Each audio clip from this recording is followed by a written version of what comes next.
Hello students, জ্ঞানজ্যোতি coaching centre পক্ষ থেকে তোমাদের আরেকবার স্বাগত জানাই। আমি রাজীব স্যার এবং আজকে আমরা আলোচনা করব কলকাতা ইউনিভার্সিটির আন্ডারে তোমাদের যে ফার্স্ট ইয়ার বা ফার্স্ট সেমিস্টারের আলোচনার বিষয় রয়েছে, যেটা হচ্ছে গণতন্ত্র বা ডেমোক্রেসি কি, এর ব্যাপারে আজকে আমরা বিস্তারিত আলোচনা করব। ঠিক আছে, এবং এর শ্রেণীবিভাগগুলো কি আছে সেই সমস্ত জিনিস নিয়ে আমরা আজকে আলোচনা করব। আচ্ছা, তোমরা যারা আমাদের চ্যানেলে প্রথম এসেছো বা এখনো আমাদের চ্যানেলটিকে সাবস্ক্রাইব করোনি, তারা অবশ্যই আমাদের চ্যানেলটিকে সাবস্ক্রাইব করো এবং পাশে থাকা বেল আইকনটিকে ক্লিক করে দিও, যাতে আমাদের পরবর্তী ভিডিও নোটিফিকেশন তোমরা খুব সহজে পেয়ে যেতে পারো। এছাড়া তোমরা যারা অনলাইনে আমাদের সাথে যুক্ত হতে চাও বা আমাদের সাথে কোর্স পারচেস করতে চাও, তারা স্ক্রিনে যে দুটো নাম্বার দেখতে পাচ্ছ তোমরা, এই নাম্বারে আমাদের সাথে সরাসরি যোগাযোগ করে নিতে পারো। অনলাইন কোর্সে যে সুবিধাগুলো আমরা তোমাদের দিয়ে থাকি সেটা তোমরা এখানে পেয়ে যাবে: live classes, recorded classes, high quality notes এবং 100% কমন সাজেশন। মেজর স্টুডেন্টদের জন্য তোমাদের পুরো সেমিস্টারের কোর্স ফি আমরা রেখেছি শুধুমাত্র 1199 এবং মাইনর স্টুডেন্টদের জন্য শুধুমাত্র 699। তো চলো টপিকে আসা যাক। দেখো, গণতন্ত্র কি বা এর শ্রেণীবিভাগ নিয়ে আজকে আমরা আলোচনা করবো। দেখো, গণতন্ত্র শব্দটি এসেছে একটি গ্রিক শব্দ, যেটা ডিমোস মানে জনগণ এবং ক্রাতোস যার মানে হলো শাসন বা ক্ষমতা। ঠিক আছে, এই দুটো শব্দ থেকে গণতন্ত্র শব্দটি এসেছে, যেখানে জনগণই হলো শাসনের প্রকৃত উৎস এবং শাসনের ক্ষমতা জনগণের হাতে থাকে, তাকে বলা হবে গণতন্ত্র। মানে রাষ্ট্রের সমস্ত শাসন বা ক্ষমতা যেখানে পুরোপুরি জনগণের হাতে থাকে এবং জনগণের দ্বারাই সেটা নিয়ন্ত্রিত হয়, তাকে আমরা বলবো গণতন্ত্র। আচ্ছা, আব্রাহাম লিঙ্কনের কথায় গণতন্ত্র হলো জনগণের সরকার, জনগণের দ্বারা এবং জনগণের জন্য। ঠিক আছে, যেই সরকারটা জনগণের সরকার এবং জনগণের জন্য তৈরি করা হয়েছে এবং জনগণের দ্বারা সেটা তৈরি করা হয়েছে, সেটাকে বলা হবে গণতন্ত্র আব্রাহাম লিঙ্কনের মতে। আচ্ছা, এবার মূল বৈশিষ্ট্য কি আছে দেখো, যে জনগণের সার্বভৌমত্ব। প্রথম রয়েছে জনগণের সার্বভৌমত্ব। রাষ্ট্রীয় ক্ষমতার প্রধান উৎস হলো জনগণ। ঠিক আছে, রাষ্ট্রীয় ক্ষমতার প্রধান উৎসই জনগণ। এখানে গণতন্ত্রের সার্বভৌমত্বের প্রথম বৈশিষ্ট্য রয়েছে। নিয়মিত, মুক্ত এবং সুষ্ঠু নির্বাচন, যেখানে জনগণের অংশগ্রহণের মাধ্যমে সরকার নির্বাচন করা হয়, যেটা নিয়মিত এবং সুষ্ঠুভাবে বা মুক্তভাবে এই নির্বাচনটা প্রত্যেক বছর পর পর বা প্রত্যেক 5 বছর পর পর আমাদের এখানে নির্বাচনটা করা হয়, যেটা জনগণ, প্রত্যেক জনগণের সব ভোটাধিকার যেটা দেওয়া হয়েছে, সেই ভোটাধিকারের অধিকার তারা ব্যবহার করে আমরা এই সরকারটা নির্বাচন করে থাকি। তৃতীয় নম্বরে আছে মত প্রকাশ এবং বাক স্বাধীনতা, যেখানে নাগরিকদের মতামত প্রদানের অধিকার দেওয়া হয়েছে। তারপরে আছে আইনের শাসন বা রুল অফ ল, যেখানে আইন সকলের জন্য সমান। ঠিক আছে, গরিব বড়লোক, জাতি, ধর্ম, বর্ণ নির্বিশেষে আইন হলো সকলের চোখে সমান, আইনের চোখে সবাই সমান। 5 নাম্বার অধিকার এবং স্বাধীনতার নিশ্চয়তা, যেখানে হচ্ছে মৌলিক অধিকার বা ভারতীয় নাগরিক বা নাগরিকের মৌলিক অধিকারগুলোকে রক্ষা করা হয়ে থাকে। পরবর্তী নম্বরে সংখ্যালঘুদের অধিকার রক্ষা করা, যেখানে সংখ্যাগরিষ্ঠের স্বার্থের সঙ্গে সংখ্যালঘুদের স্বার্থ সমান গুরুত্বপূর্ণ। এবং 7 নম্বরে আছে ক্ষমতার বিভাজন, যেখানে আইনসভা, নির্বাহী এবং বিচার বিভাগের ক্ষমতা হচ্ছে সমান সমান 3টার মধ্যে হচ্ছে বিভক্ত করা হয়ে থাকে বা ভাগ করে দেওয়া হয়ে আছে।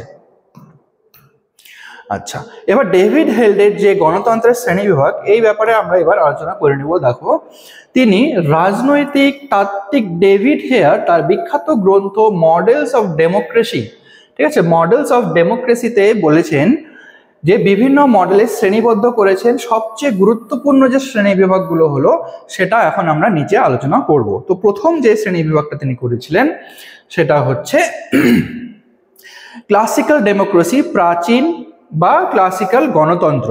ঠিক আছে, এখানে কি বলা হয়েছে যে প্রত্যক্ষ সিদ্ধান্ত গ্রহণে জনগণের সরকারি অংশগ্রহণ খুবই গুরুত্বপূর্ণ, প্রতিনিধির প্রয়োজন খুবই কম। এখানে হচ্ছে প্রতিনিধির প্রয়োজন অতটা হয় না। আচ্ছা, 2 নম্বর যেটা তিনি করেছেন সেটা হচ্ছে প্রোটেক্টিভ ডেমোক্রেসি বা সুরক্ষামূলক গণতন্ত্র। এখানে কি গণতন্ত্রের মূল উদ্দেশ্য হলো জনগণের অধিকার এবং সম্পত্তিকে রক্ষা করা। ঠিক আছে, এই যে প্রোটেক্টিভ ডেমোক্রেসি আছে, এই ডেমোক্রেসিতে মেন যে উদ্দেশ্যটা হলো এখানে সাধারণ জনগণের অধিকার এবং কি এর সম্পত্তিগুলোকে যেন রক্ষা করতে পারে।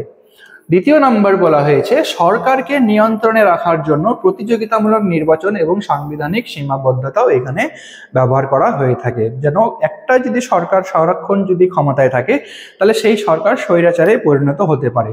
তো এই স্বৈরাচারে যাতে পরিণত না হয় তার জন্য প্রত্যেকবার নির্বাচনের মাধ্যমে সরকারকে আমরা চেঞ্জ করতে থাকি যাতে স্বৈরাচার না হয়ে উঠতে পারে।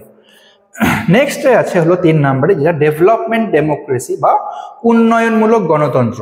এখানে কি বলা হয়েছে, গণতন্ত্র শুধু অধিকার রক্ষা নয়, ব্যক্তিত্ব এবং নৈতিক উন্নয়নও ঘটাতে সাহায্য করে এবং জনগণের রাজনৈতিক অংশগ্রহণও হলো খুবই প্রয়োজনীয়। আচ্ছা, পরের নাম্বার যেটা 4 নম্বরে আছে সেটা হচ্ছে পার্টিসিপেটরি ডেমোক্রেসি বা অংশগ্রহণমূলক গণতন্ত্র। এখানে কি বলা হয়েছে, জীবনের সমস্ত স্তরে নাগরিকদের সর্বাধিক অংশগ্রহণ খুবই গুরুত্বপূর্ণ এবং শুধু নির্বাচন নয়, সিদ্ধান্ত গ্রহণেও একটি গুরুত্বপূর্ণ ভূমিকা এরা পালন করে থাকে। আচ্ছা, 5 নম্বরে আছে হলো বিবেচনামূলক ডেমোক্রেসি বা ডেলিবারেটিভ ডেমোক্রেসি। যুক্তি আলোচনার মাধ্যমে সমষ্টিগত মতামতের ভিত্তিতে নীতি নির্ধারণ করা হয় এই ডেমোক্রেসির আন্ডারে এবং রাজনৈতিক বিতর্ককে গুরুত্ব দেওয়া হয়। ঠিক আছে, এই যে বিভাগটা দেওয়া আছে বিবেচনামূলক গণতন্ত্র, এই গণতন্ত্রে রাজনৈতিক বিতর্ককে বেশি গুরুত্ব দেয়া হয়ে থাকে।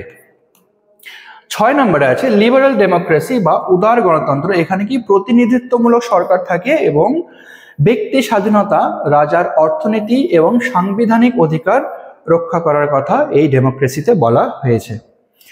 এবং 7 নম্বর আছে সোশ্যাল ডেমোক্রেসি, যেখানে গণতন্ত্রের সঙ্গে সামাজিক ন্যায় প্রতিষ্ঠার কথা বলা হয়েছে এবং কল্যাণমূলক রাষ্ট্র, শ্রমিকদের অধিকার, অর্থনৈতিক বৈষম্য হ্রাস প্রভৃতি বিষয় নিয়ে এখানে আলোচনা করা হয়ে থাকে। আচ্ছা দেখো, এবার গণতন্ত্রের গুরুত্ব কি আছে, যে রাজনৈতিক অধিকার, অংশগ্রহণ এবং জবাবদিহি, সামাজিক সমতা, সহনশীলতা, সংখ্যালঘু সুরক্ষা, অর্থনৈতিক ন্যায্যতা যেমন সুযোগের সমতা এবং মানবিক স্বাধীনতা যেমন মানব মর্যাদা, এই সমস্ত বিষয়ে এই গণতন্ত্র খুবই গুরুত্ব আরোপ করে থাকে। আচ্ছা, এর কিছু সীমাবদ্ধতাও রয়েছে। তো সংক্ষেপে এই সীমাবদ্ধতাগুলো যেমন হলো সিদ্ধান্ত গ্রহণের সময় বেশি লাগে। ঠিক আছে, এই গণতন্ত্রে যেটা আছে যে এই সমস্ত ক্ষমতা মানুষের উপরে, সাধারণ মানুষের উপরেই দেওয়া হয়ে থাকে। তো এখানে যে কোনো ধরনের সিদ্ধান্ত নিতে একটু সময়টা বেশি লেগে থাকে। পরের নাম্বারে কি সংখ্যাগরিষ্ঠের স্বৈরাচারের একটু ঝুঁকি থেকে যায়। যারা সংখ্যাগরিষ্ঠ থাকে বা যে বড় বড় পদে থাকে তাদের একটু স্বৈরাচার হওয়ার ঝুঁকি থেকে থাকে। এবং পরের নাম্বারে বলা হয়েছে ভোট কেনা বেচা এবং অর্থের প্রভাব। ঠিক আছে, এবার যাদের কাছে টাকা সম্পত্তি বেশি পরিমাণে রয়েছে বা যাদের খুব প্রভাব বেশি, তারা কি করে, তারা মাঝে মাঝে এখানে ভোট কেনা বেচাও করতে পারে, যেখানে অর্থের প্রভাব আমরা এই ডেমোক্রেসিতে বা গণতন্ত্রে দেখতে পেয়ে থাকি। জনগণের রাজনৈতিক উদাসীনতা সমস্যা তৈরি করতে পারে। আচ্ছা, লাস্টে বলা যেতে পারে যে গণতন্ত্র বিশ্বের সবচেয়ে গ্রহণযোগ্য এবং মানবিক রাজনৈতিক পদ্ধতি এবং এর যে লক্ষ্যগুলো হলো, প্রধান প্রধান যে লক্ষ্য আমরা জেনে থাকি, যেটা হচ্ছে জনগণের স্বাধীনতা, অধিকার, সমতা এবং ন্যায়, এটাকে হচ্ছে নিশ্চিত করে ডেমোক্রেসি বা গণতন্ত্র।